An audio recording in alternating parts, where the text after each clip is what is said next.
15 জনের নাম আমরা একটু পরে ঘোষণা করব।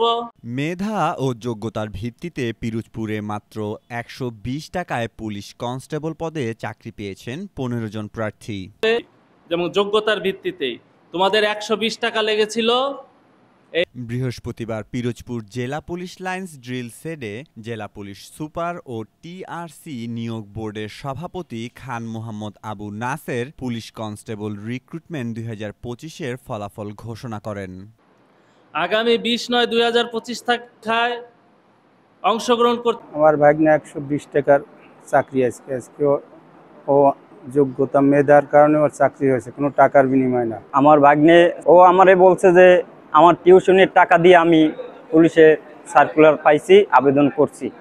আমি বলছি ঠিক আছে বাবা, তুমি আবেদন করতে থাকো, চেষ্টা করতে থাকো, ৫ ওয়াক্ত নামাজ পড়ে আল্লাহর কাছে দোয়া করবা। আমি যখন এই নিয়োগ বিজ্ঞপ্তি পাই তখন আমি আবেদন করি এবং ১২০ টাকার মাধ্যমে আমি এই আবেদন করেছি এবং আর কোনো টাকা পয়সা লাগেনি এবং অত্যন্ত স্বচ্ছতার ভিত্তিতে আমি এই চাকরিটা পেয়েছি।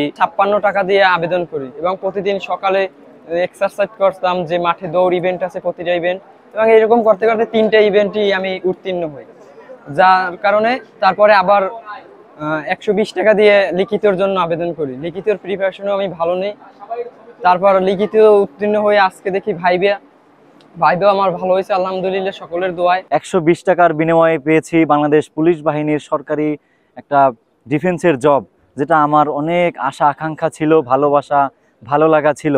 নিয়োগ ছাড়ার পর আমি ২বার নিয়োগে আবেদন করেছি, ২বার অকৃতকার্য হয়ে ৩য়বার আবেদন করায় সম্পূর্ণ নিরপেক্ষভাবে ১২০ টাকার মাধ্যমে আমার চাকরি হয়েছে। এ সময় ফলাফলে নিজেদের নাম শুনে আবেগ আপ্লুত হয়ে পড়েন ঘোষিত ও ভবিষ্যৎ পুলিশ কনস্টেবল ও তাদের অভিভাবকরা। কোনো ধরনের ঘুষ, সুপারিশ ও হয়রানি ছাড়াই ১২০ টাকায় চাকরি পেয়ে জেলা পুলিশ সুপার সহ নিয়োগ কমিটির সদস্যদের প্রতি কৃতজ্ঞতা জ্ঞাপন করেন।